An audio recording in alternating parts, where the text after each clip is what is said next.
Esta conferencia comenzará a grabarse.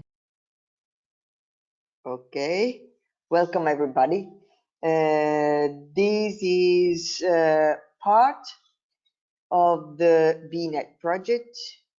It's a EU funded project and it's focused on setting up European export networks for internationalization.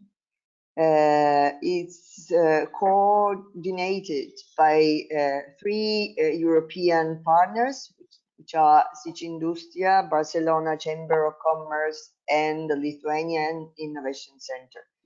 As I was saying, this is part of a cycle of webinars that are addressed to SMEs that are interested in internationalization, in opening their activities into foreign markets and improving their skills in these matters.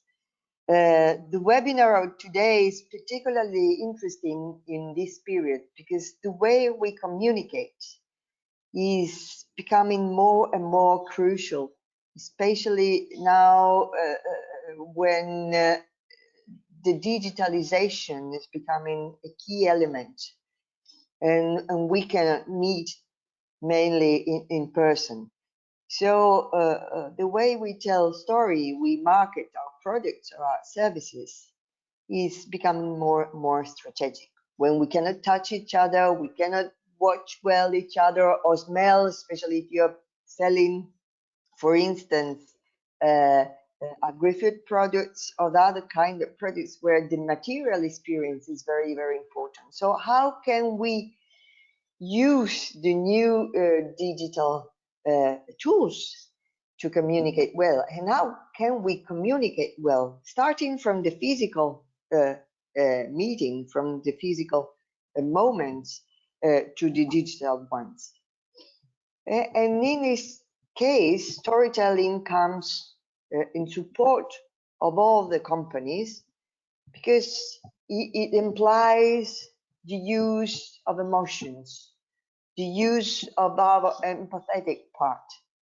So I will not take more time, just to remind you that we are recording this event, so you will be able to watch it again in our BNet page or in our YouTube channel. And we will, of course, disseminate the event, the recorded event in our social networks. And I leave the floor to our speaker, Marco Bertagni, who's one of the key experts at the Italian Trade Agency Academy, but he likes to call himself a geographer of emotion. In fact, he has started a very interesting initiative. I think he will mention it while introducing this storytelling on export strategies. So thank you, Marco, and I leave you the floor. Thank you very much, Giada, Mark, and of course all the companies of the BNet network for inviting me to this seminar. Considering we just have 45-50 minutes, I would, because we want to leave some space, some room for questions at the end, I would like to go straight to the presentation. And so the first thing we should ask ourselves is why we should do a storytelling. So the first thing, classical, is that we may need to enhance company's brand personality and also perception of it. The second element could be that we need or we wish to improve our relationship with customers. I think every company needs to express its potential. So storytelling can be helpful in this sense. Also, storytelling can help each of us and our company to create engaging content. And we should try through the storytelling to create, to tell in a the unique story of our business, because each of us has a unique story to tell. So we could maybe know how to do it. And this is really a central point of storytelling. We need to communicate with our company. And finally, Comunque sì, dobbiamo cominciare per chiudere perché can I please remind you to switch off your microphones? Yeah, thank you. So the last thing of the reasons why we should make a storytelling, realize a storytelling, is that we should try to sell or maybe to export. I didn't expect this was going to. No. Mark, can you please switch off the microphones?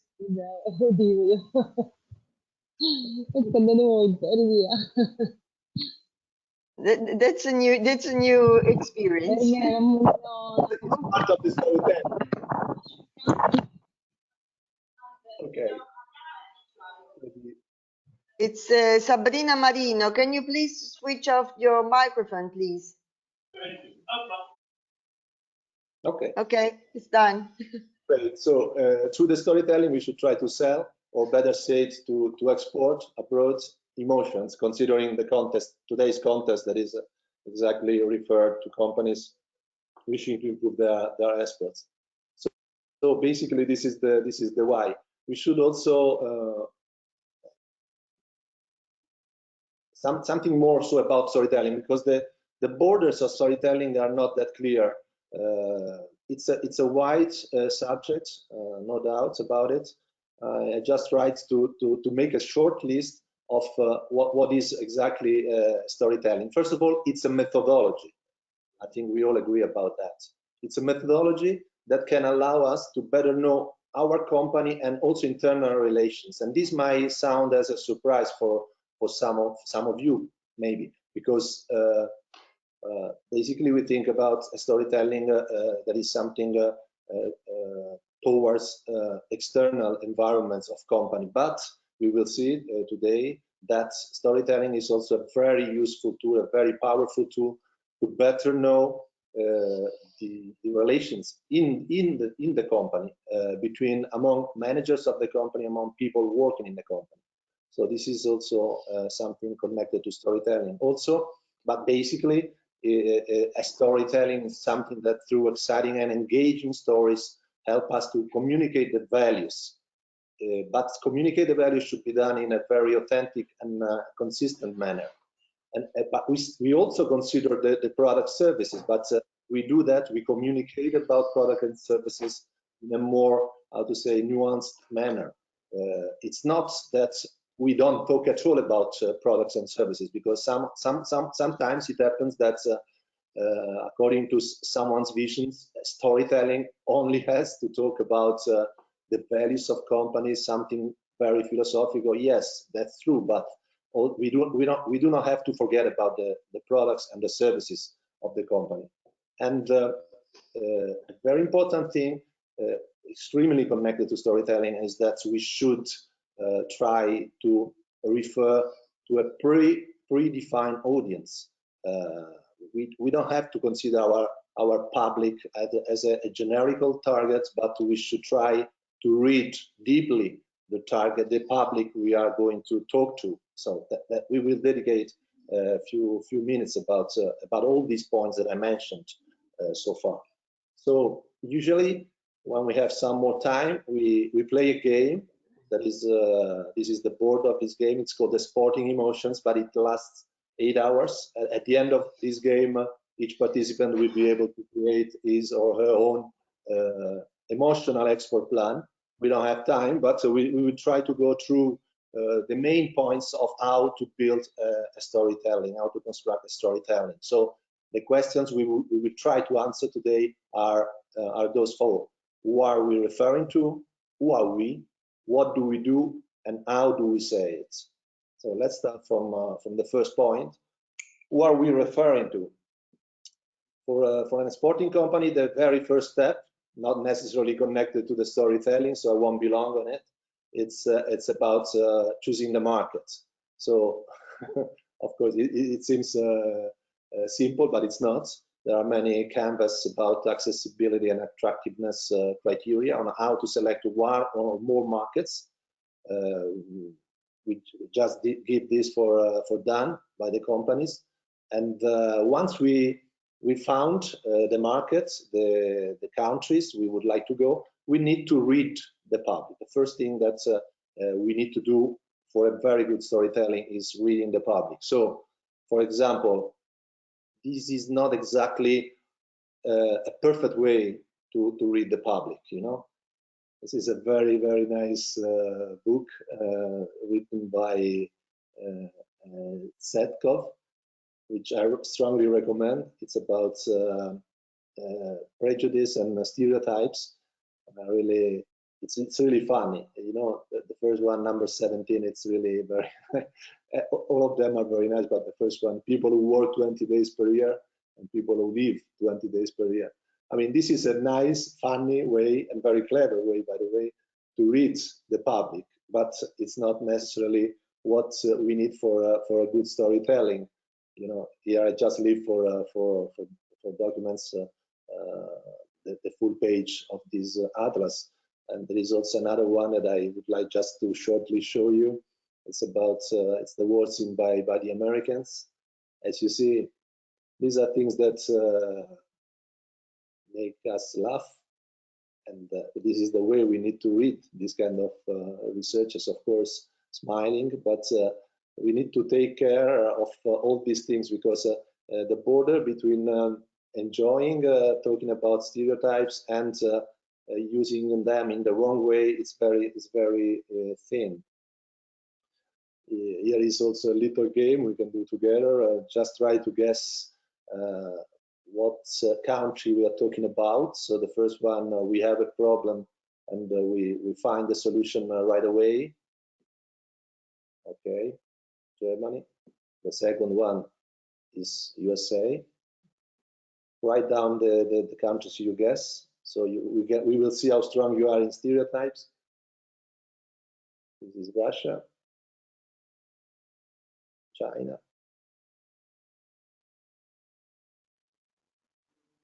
UK, Italy, Ireland, Spain, even if this could be good for all the south of Europe, Italy, Switzerland. This is Belgium, I guess, in the meaning of the European Union. And this is France. So then you will tell me how many of these stereotypes you got. Also, okay, so what I was saying about the border that is very subtle between using the stereotypes in a nice way and using them in the wrong way is a very famous Dolce Gabbana campaign in China that was a so-called epic fall, because they, to promote their goods, Dolce Gabbana made this advertising with this Chinese lady using the chopsticks to eat pizza, to eat spaghetti, and finally to eat a Sicilian cannoli, and making a sort of very rude humor. And at the end, with the cannoli, they said, since the lady was not so able to eat this cannoli, they said, "Is that too big for you?" Meaning something, you know, something sexual discrimination towards Chinese people. Of course, this kind of way of using stereotypes is very bad, and they paid for it. They lost 1/3 of their turnover in China in just one day, just for this advertising. So what I mean is, just pay attention if you want to use stereotypes in your storytelling. It can be useful, it can be good. For example, Molinari is an Italian company producing Sambuca. They are very, very strong in storytelling since the 60s, with Walter Chiari and many actors. They have been really the pioneers, together with Ferrero and other Italian brands, of the storytelling, even in the 60s, because we have to say that we talk about storytelling more and more today, but it existed since the 50s. And Molinari is one of these companies, and lately they worked on the stereotypes, playing with them in a very nice way. I cannot show you the video, but you will find the link on the presentation. They say, okay, you tell about us Italians that we are mammoni, that we like football, and they in a certain way that we are loud people and so on. Okay, we accept it and we are proud of it, and we want that you to recognize us. So they play on this and they do it well. And so I recommend to watch this video. So how to seriously, let's say, read the public? You know, there are the classical elements to consider, like you know, you have an idea of your public, of your audience, and you can start make a sort of segmentation of your market, considering income, considering education, gender, and age, and many other measurable elements. But that's not all, of course. That's a sort of quantitative way of reading your public. We need to consider many other elements. For example, we can use a sort of integrated geography, where geography is a sort of base where we can interconnect other disciplines like history and philosophy. For example, by using these three pillars of human knowledge, that is geography, history, and philosophy, we get closer to the reality of the markets we would like to afford to face with. And especially talking about geography, the starting point could be physical geography, considering the geomorphology of the country. It's very important, and also the position of the country in the map, because it's extremely important to know it and to make some considerations about the meaning in terms of attitude of population of that country, of being, for example, like Italy in the center of Mediterranean, or like the Netherlands, to be countries that have been always struggling against the sea. I mean, all these elements have had an influence on people of these countries. Of course, we don't need then to get into the geographical determinism. Of course, these are sort of things that are not good, because it's again a rough reading of something. We need to be very nuanced. We need to put together many elements to get to a deep reading of our public. So, I mean, this triad of geography, history, and philosophy can be really interesting to approach a market. And there are many schemes about reading the different cultures. This is one of the most famous, even it's a little bit dated. It's Hofstede's Cultural Dimensions. They made this canvas, putting in light some important elements to know before exporting or trying to export your goods. So power distance, individualism versus collectivism, and so on. Just an example of one of these Hofstede's map is this power distance world map. This is very important. It's about the level of how hierarchy is felt in the society, and thus in each company. So, for example, Russia is a country where hierarchy is very present in the society, and so also in the companies. If you are going to make a sort of commercial negotiation in Russia, you better get a meeting with the boss, because otherwise you will make a hole in the water. I don't know if you can say this in English, but in Italian we say that fare un buco nell'acqua, because only the boss has a sort of decisional power. Instead, on the contrary, the other way around, in the US, the hierarchy is not so felt by population and by companies. So it's important to get in touch also with low levels of companies, starting from secretaries, administrative, mid-range, mid-management, and so on. It's important to get in touch with all of them, because you don't need to go straight to the big boss in the US. Maybe a secretary can be very important for you to enter the business. And also, when reading the public, we need not to forget that, okay, we are preparing a storytelling, but first of all, we need to be ready for a story listening, because and we should try to get to catch the momentum of life of the people we are going to approach, and also to understand their founding myth, their fears, and their treasures.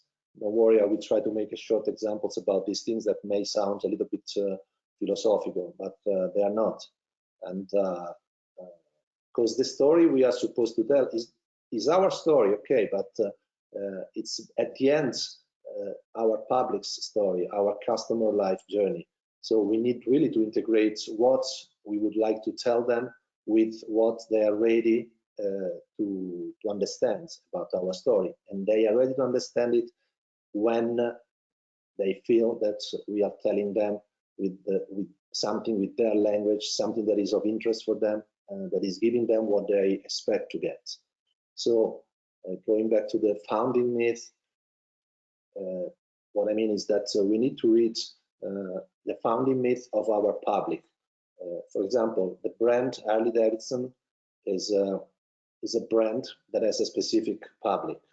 I guess everybody agrees about the sort of founding myth of the public of Harley-Davidson. Maybe it's rebellion, maybe it's freedom. So you need to know it before going to talk to them, because you need to talk with their language. At the same time, BMW is a brand extremely connected with power, with the status. So we need to know it, and before going to talk with them. Similarly, Barilla is something connected with family, with friendship, and so the language that Barilla will use and uses in its storytellings is the language that gets to the heart of a family, with values connected to the family. Also, we need to know the fears of our public. You know, the fears are, you know, there are many kind of fears. The five, these are the five most important fears. We need to know what our public is afraid of. Why? Because at the end of the story, or at the end of the storytelling, we are going to give them a sort of treasure.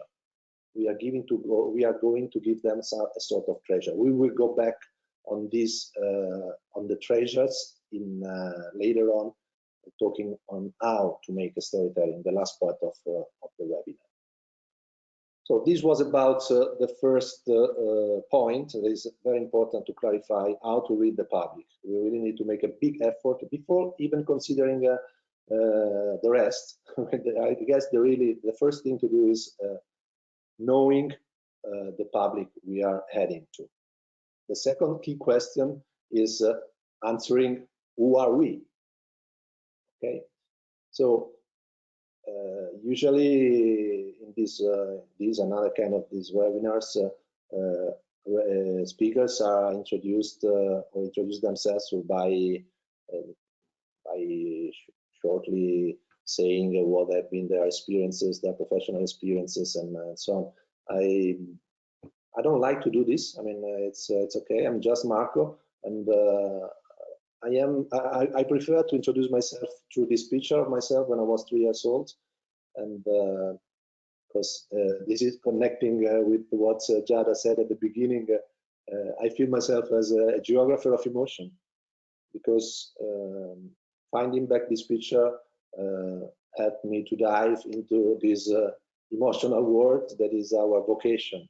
It's about, I mean, those who know me, I love traveling. I've been traveling all my life, and so this picture, when I found it, really was an emotional shock to me, and it gave me the, let's say, the first energy to do a sort of different journey in my life, that is a journey through emotional geography. And but I still feel like this little kid with the suitcase, heavier than me. And so I like to introduce myself as Marco, the kid with the suitcase. And talking about vocation, we enter the theme, the second point, this point of who we are, because I think we really need to go back to our vocation to understand who we are. And this is true for individual, but also for companies. So what I would like to propose to the audience today is a game that is called Get Ready. It's what we are doing in talking about storytelling. After all, is a journey. It's a journey. We will realize our storytelling in the form, in the shape of a journey. So for each journey, we need to prepare. The first thing to do is to get ready, to prepare our luggage. So in this metaphorical luggage, I will ask you to introduce a few elements that will be helpful for you before starting the journey and during the journey. You will find, we don't have time, of course, to do it right now, but you will find this link where I prepared, especially for this BNet seminar, sort of exercise. It's this game, and those of you who want to develop it, they are welcome. And also, I would say that at the end, I'm available to give you a feedback on your work, also with the friends of BNet.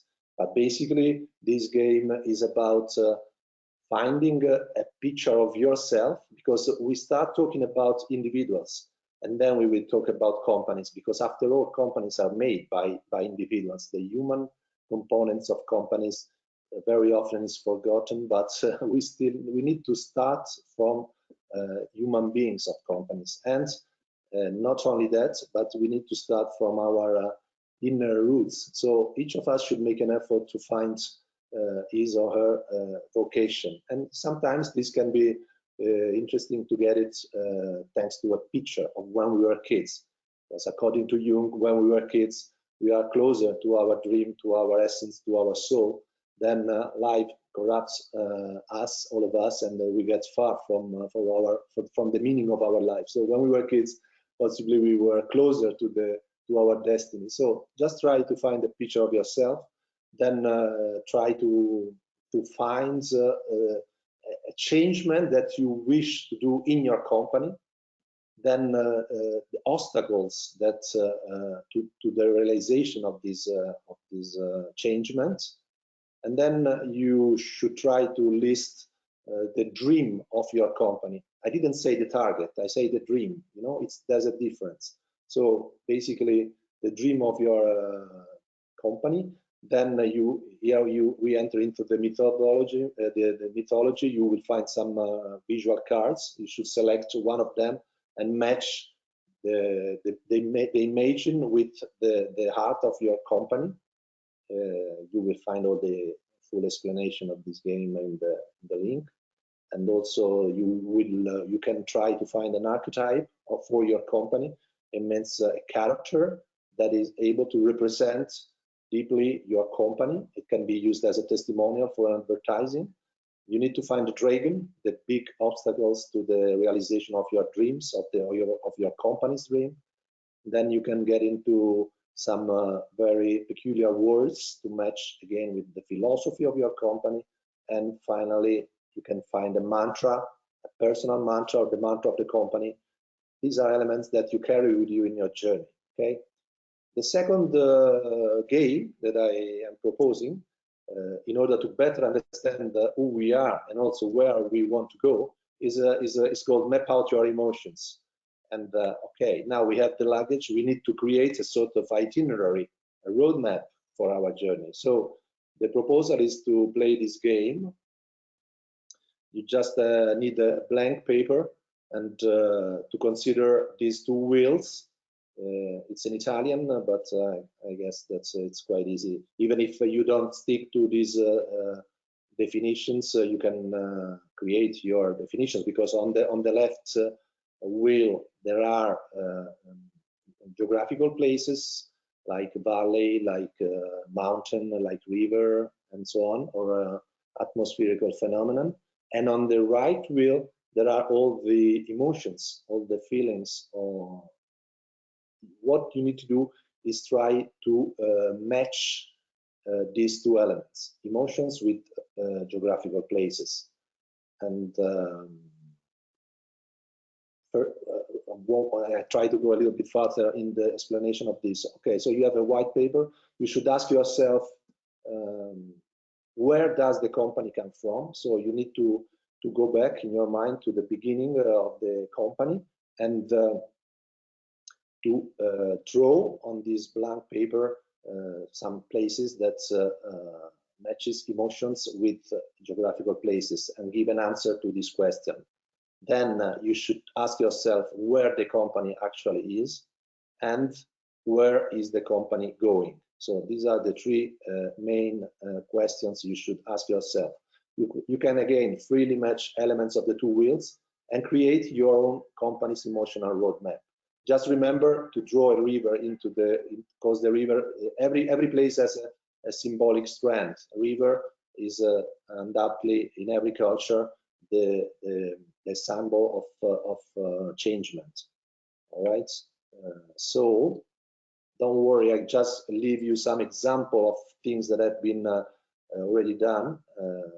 So the first map was a sort of existential map, personal map. This one is a professional map, and these are maps of companies. We did this during many seminars given with the Italian Trade Commission, and companies from all over Italy had fun, I hope, in drawing their roadmaps. So you see here, this was a company from Bergamo, created a sort of story of the company by starting from a big flower when they had no competitors in the market.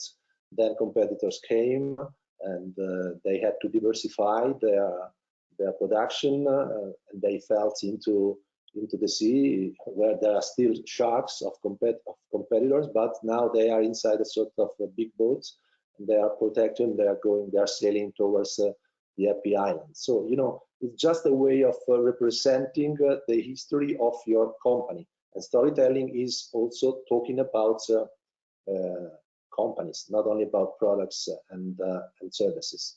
So this is a way also to better know yourself, because then if this exercise, this mapping is done by people of the same company, like it is this case, for example, these are two maps done by two managers of the same company, then the personal visions of the company strategies come out easily, and also it becomes a way of talking among people.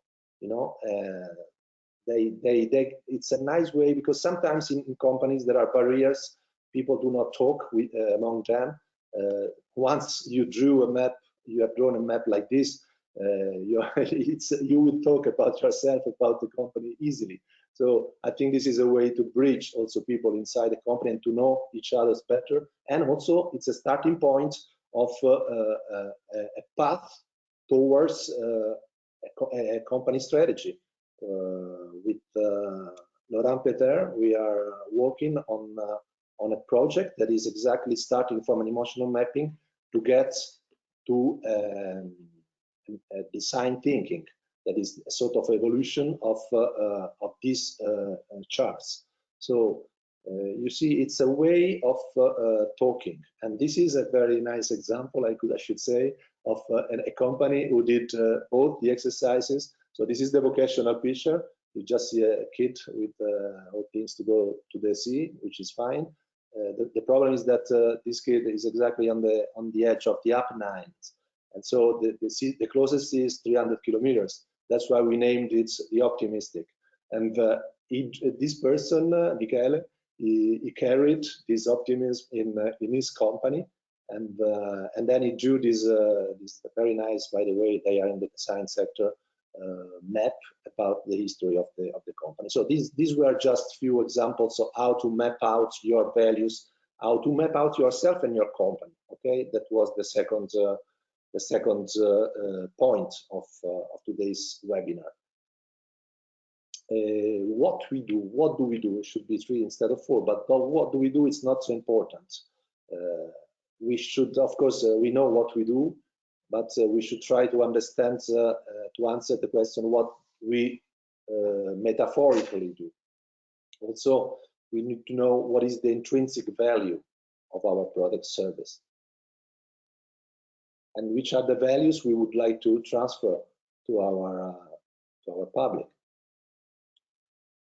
and why we are doing these products and services. You know, these are classical questions, but I should say that in terms of storytelling, we don't have to pay too much attention on what we do, because we can, I mean, we can tell about everything. And this is an example. In Italy, this company is a funeral services company. It's one of the most interesting storytelling. They are advertising their service, and it's not easy. You will agree with me. It's not easy, but they are doing it in a very clever way, in a very deep way sometimes. So again, don't worry about what you do. It's important how we say it. That's why we need to really be sticked on and focused on the matter we tell, what we want to tell. Of course, we need to have something to tell. So how do we say it? How do we find the nice way to say what we do, who we are, and so on, and what are our values? I just listed a few very important things. We need to generate emotions. That's the very first thing we have to keep in mind. We don't need to put in the center of our storytelling the products and the services. We need to talk about our vision of the world. It's not something too big. Everyone has a vision of the world. We don't have to be afraid to talk about our vision. And very important, we need to talk the same language of our public, because we want to share something. We want to create a bridge, an emotional bridge. And if we don't talk the same language, even if it's a nice product, what we do in terms of storytelling, we don't reach our public, and so it's useless. Each storytelling needs to contain tensions. It has not to be something monotone and things, and have a narrative rhythm. And also, we need to propose changes and transformations. It would be useless to do something and just leave people at the end of the experience as they were at the beginning of the experience. We need to aim, we need to envisage to find a way to make even little changes in our public. We need to be consistent with companies' values. This is extremely important, to be consistent with companies' values, because we can say things, but we need to be close, to be connected with the reality. And also we need to be functional with respect to the different narrative evidence, because there are many kinds of habitats, and we need to find the right way to use each of them. And also we need to have a moral and bring a treasure to the public. So let's talk a little bit about the structures of a storytelling. Aristotle was the first one to talk about the narrative triangle. Then this scheme was taken by Freytag, who mentioned 7 points. So this is basically the main structure of each storytelling. It can be used in writing, in movies, in advertising. You need to have an exposition, a catalyst, a sort of incident, a rising action, a climax, a falling action, and a resolution. This very same scheme has been taken by Campbell's The Hero's Journey. Here you will find also a link to get into this subject. But basically, as I said, it's a journey we need to organize when writing a storyboard for storytelling.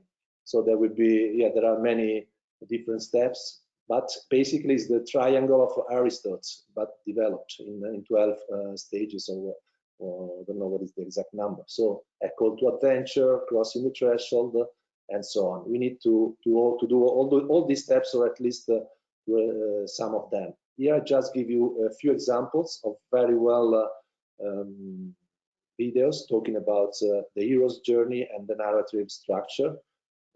The first two are from TED, and then there are 2 videos that are really using the hero's journey structure by 2 important companies,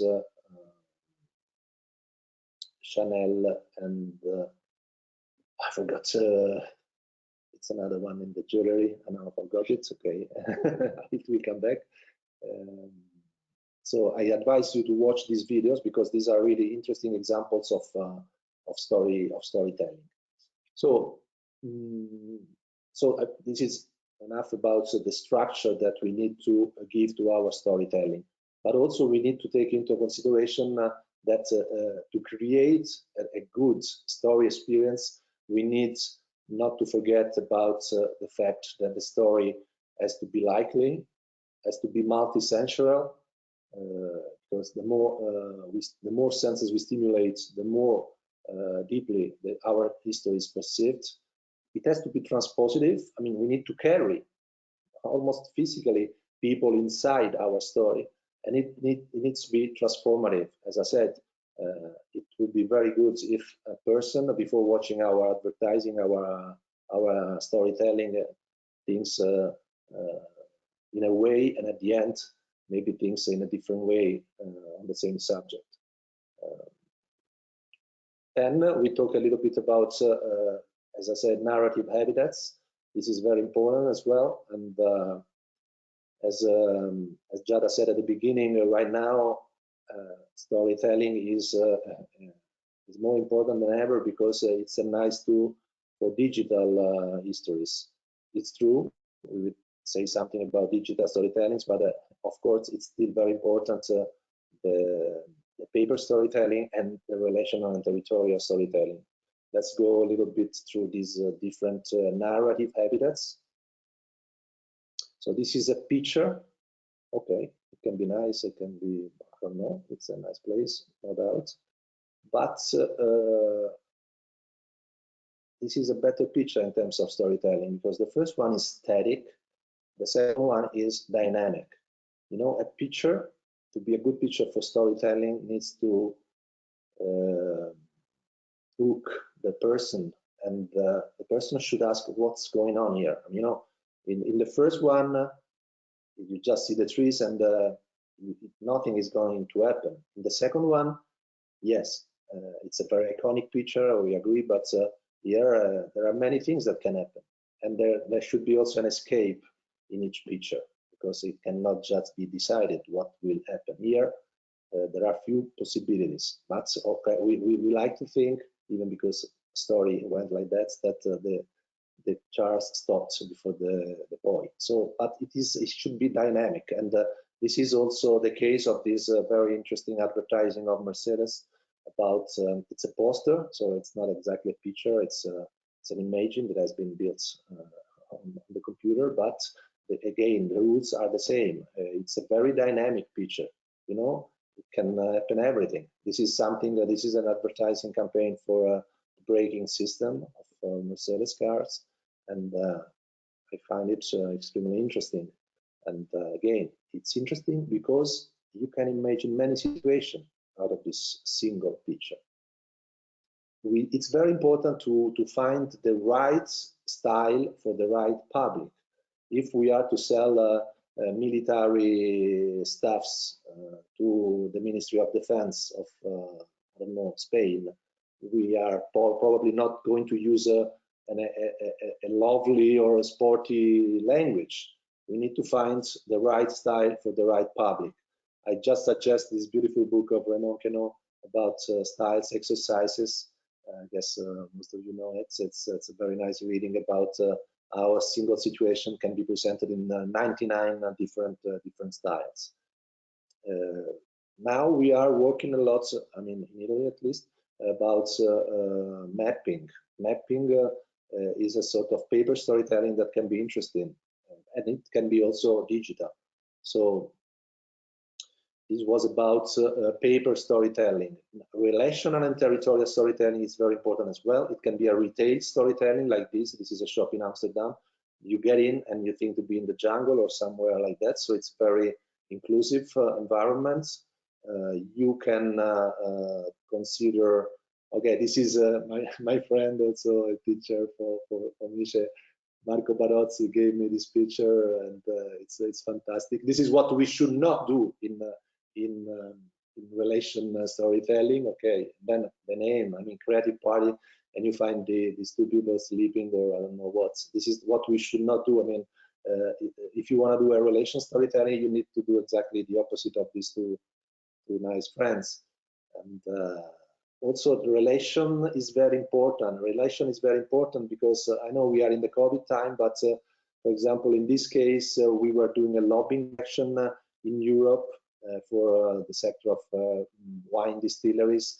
We did our storytelling with the European Commission, okay, in order to keep some aids to processing of marks and lees of grapes. Everything was going on, but the key moment has been when we invited the commissioner of European Union to a big distillery in Anagni, and they saw the stuff of Madame Fuchel-Beau, saw and touched with their hands the reality of a wine distillery. This way they understood what we were talking about. So the storytelling became consistent exactly when we could show people physically what we were talking about. And similarly, we need to be, as I said, consistent with what we say. And we created, this is another program where we carried on with the Rome Chamber of Commerce and the Italian Trade Commission in China for companies producing wine in Italy. And again, we've been we dressed the wines with the names of the emperors. We created a storytelling, but it was not, it was lightly. As I said, it's important that it's lightly, because Rome had an important, a key role in the history of wine. So it was not just saying wines from Rome without any history before that. Romans had an important role in the history and in the development of wine. So we used this as a center of our narration, of our storytelling. Similarly, another activity we did with a few companies in China, from the south of Europe or the north of Mediterranean. These companies were expressing the genius loci, so the somewhereness of their country. Why? Because they were producing something very connected with their territory. That's why we were happy to have in our team the Pays d'Oc, that is the biggest French wine producer association, and they are the only wine producer in France not using saccharose to enrich their wines.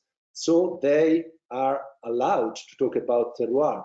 Instead, many other French producers, I think more than 60%, they would not be allowed to talk about terroir, since they use saccharose from Ukraine or I don't know where. So this is just to say, it's not to enter in this big question of sugar in wines, but to say that if we are to tell something connected with the territory, to create a storytelling, we need to be consistent. We need to be to say the truth about what we are advertising. Let's go to digital storytelling, and here there is an epic fail. You know, there are pros and contras in every tool. We have no time to discuss about this, but this is quite clear. It's a famous campaign of Nike. This boy knew. Nobody believed the boy from Madeira would make it 2 stars, except the boy from Madeira. Fine, well, fantastic. Except that someone, I don't know who, went back on internet and found the original picture of Cristiano Ronaldo, and the shirt was Adidas. So you see, Nike has not been consistent. They have changed the reality, but if they discover it, it's a problem, because especially if you are on the digital, you cannot go back. You are ruined. It's a very big epic fail. So, well, I just give you a couple of examples of videos of storytelling. Ferrero, because it's fantastic from the 60s, but then they went on. Nowadays, still they are very good in storytelling, considering their targets. Never judge the storytelling if you don't know who they are talking about. We cannot judge generically storytelling. We need to know who is the public of each company. And Airbnb, because it's a very nice animation. Animation is a gender that is quite used in today's storytelling. We can use interactive maps, Google Maps or whatever. It's a very interesting way to tell our storytelling. So a few words, and then we get to the conclusions about cross-cultural communication. It's very important to respect the 4 points we have been saying. Maybe we have a fantastic storytelling, but we need to pay a lot of attention to how to communicate it in an international environment, because if you don't know the basic things about your public, you risk to fail. So talking about verbal language, we need to pay attention to the tone of the language. Italian, so we usually use a very high tone that can seem aggressive to someone from the Anglo-Saxon culture. We also used to overlap our speeches to others, and in some culture this is seen really very badly. Speed, especially for us, we not native English speakers, sometimes it's difficult to listen to a native English speaker who is very speed, who is very rapid in speaking, and it can be a problem. We should try to avoid generalizations. We don't need to use specialistic terminology. This was used in the past, but it creates barriers. Even in technical meetings, we better use simple words in order not to put anyone in troubles. We need to avoid some taboos in some cultures, or we need to know some local meanings. We need to be aware of the text structure. We need to know the codes, the formal or informal code. And the sense of humor also is very interesting. It's very important. We need to enter in the mood of the place we are going to, and not get nervous as it happened to the manager from Milan. I just tell you a short story. I was out of the Termini station in Rome, and in front of me there was a person from Milan, from the accents, and he asked. He was very nice, very kind, and he asked to the ticket seller, "Sorry, is that true that there is a ticket that allows me to go around 24 hours?" And the answer of the man was, "Well, if you do not have anything to do," which is not exactly like this, the translation, but I mean, this is something very typical of human sense of humor. And the face of this person was really disappointed. But why? Because he didn't know that this is the way of romance, of joking.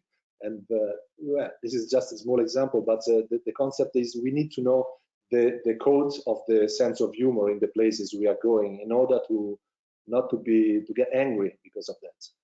Non-verbal language, you know, it's very important, even more than verbal language. The kinesics is very important. For example, in Japan, if you are a speaker in a conference and people seem getting asleep in front of you, you don't have to get worried about that. It means they are really attentive on what you are saying. So don't get angry. It's a way of Japanese people to show that they are following what you are saying. Proxemics is extremely important, and especially now with the COVID, we talk a lot about this. But in international negotiations, proxemics is very important, as so it is the value of things. There are some things that are have a meaning in a culture and a different meaning in another culture. For example, never give as a present a watch to a Chinese person, because it looks like that you are reminding her or him that she or he is gonna die. Because so you know, things that we would never think in our Western culture. But these are all elements that we need to know. Of course, we cannot know everything. But it's interesting to know when you are facing international markets. So it's all about a mindset. We need to follow, I should say, more Marco Polo than Cristoforo Colombo, because Marco Polo these are two important Italian travelers. Marco Polo was respecting the culture. He was meeting along the roads, on the Silk Road, while the attitude of Cristoforo Colombo was a little bit more how to say, aggressive. He wanted to impose his own vision, and this is not the way. If we use this comparison and we carry it to the international trade issues, we can say that we should really behave like Marco Polo. So what are our dragons talking about exporting? We need to avoid standardization, prejudice, stereotypes, superficiality, inflexibility. We don't need any time to be presumptuous, and we are not the center of the world. I mean, Italy, in my case, is not the center of the world. If you are going to Australia and you watch a map of the world of Australia, you will see that Australia is in the center of the map. It's not the other side of the world. So ethnocentrism, no grazie. And the green should be especially for respect, for Marco Polo style. We are going to have an exchange. We are not going to conquering markets. We need to have a multidisciplinary approach. We need to be authentic.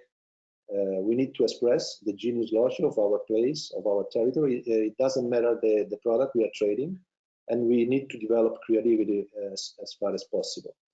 So what I should say is that we should try to switch on our creative spark. We should try to enhance our technical, but also and especially, I should say, our soft skills, and go exporting emotions. This is, I cannot see you, but I guess that your eyelid is a little bit closer than at the beginning, so I think it's time for me to stop you at the presentation. I just leave some space for questions or curiosities. So Mark and Giada, I give you the room, and thank you for your attention. Thank you, Marco, and also thank you for compressing something that normally takes at least a couple of days, and it's very interactive. So in this case, Marco has left you a series of games, which are very interesting to play, because they really make you come out a series of insights and information that you didn't even think of before starting these kind of activities. So as Marco said, you will, if you want to play these games at home and then you want to get some feedback from Marco, he will be very happy to reply to you. So, and you will be able to watch again this webinar, because it's been recorded, and you will be able to watch it from our web page, from the BNet web page, or our channel on YouTube. I have one of the participants asked me to speak because he has some remarks to tell. So Giorgio Centineo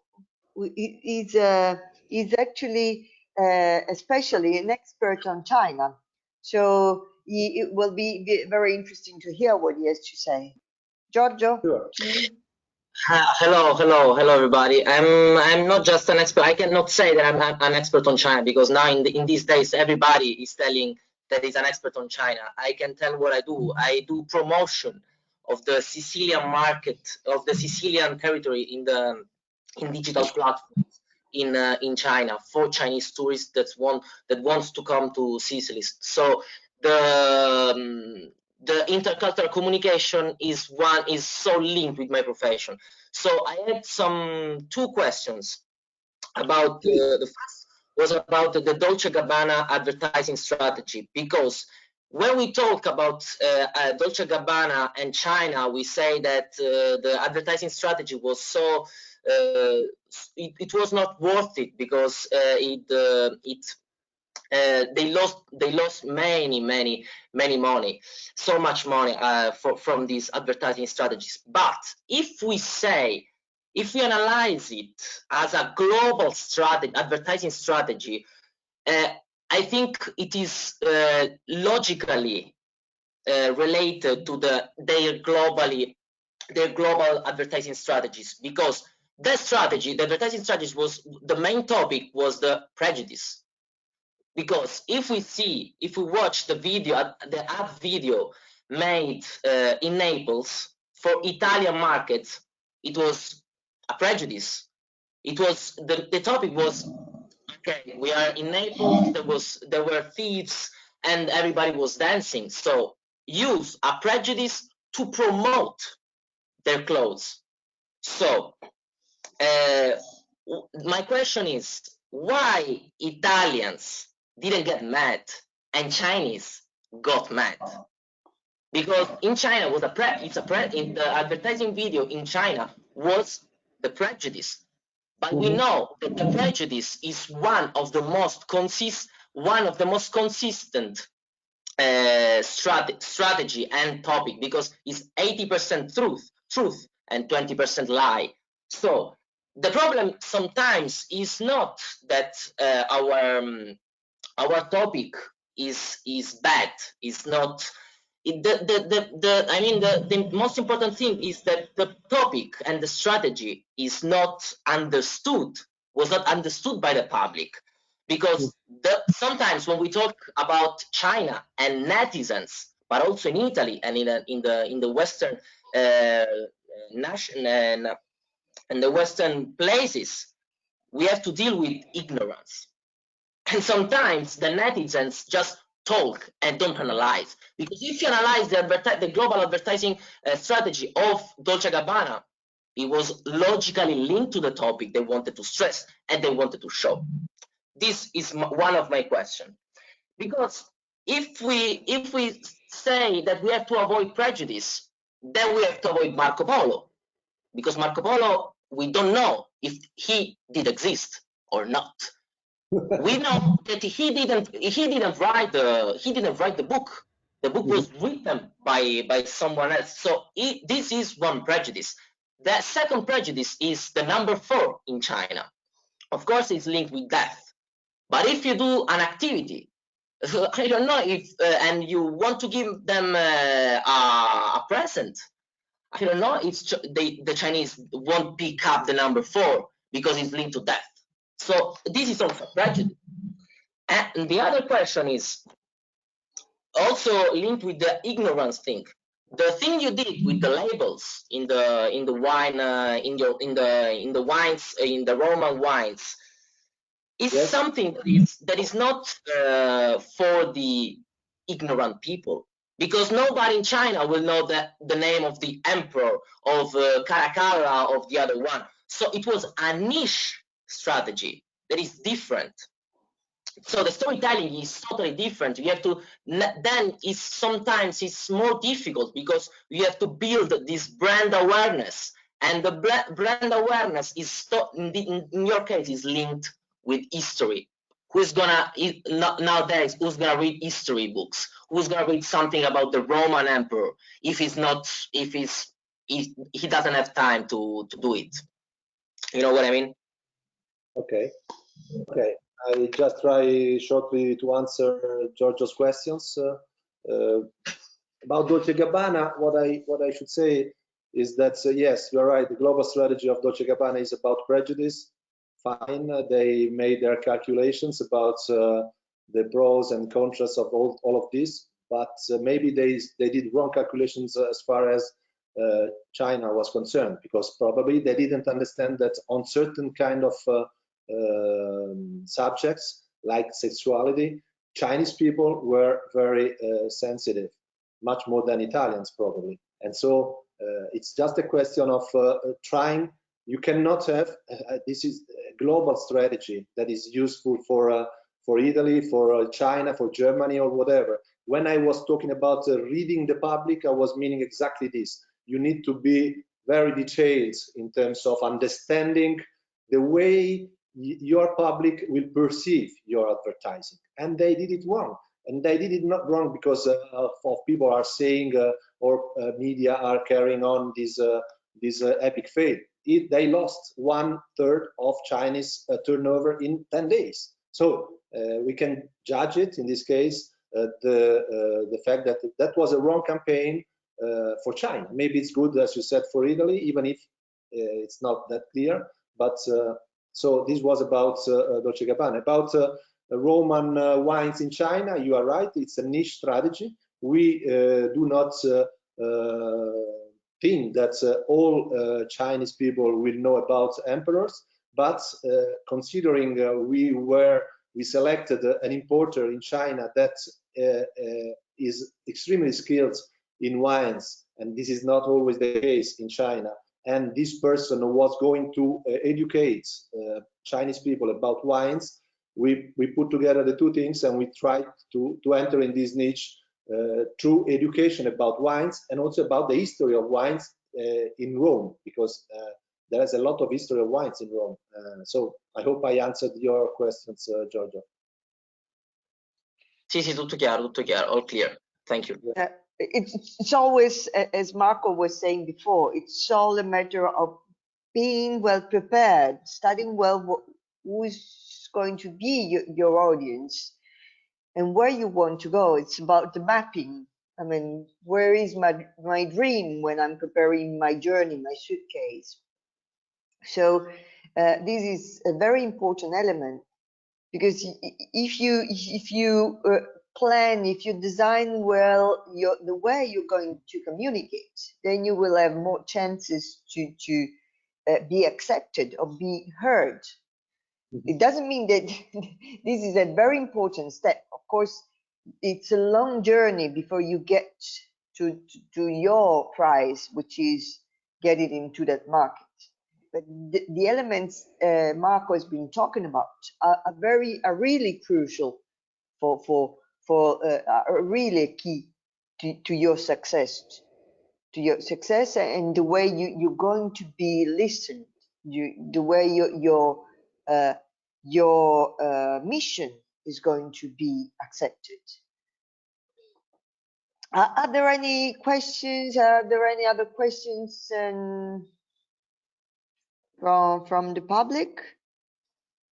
Mark Pratt, I don't know whether you would like to add something, or Marco. No, thank you for the speaker. I think it's a really interesting presentation, and I think it's also very useful to use them to make the exercises that Marco suggested to us, only to check. I think it's really important to use the methodology and to express the emotions, and I think it's a good element that especially small and medium enterprises can use to export abroad.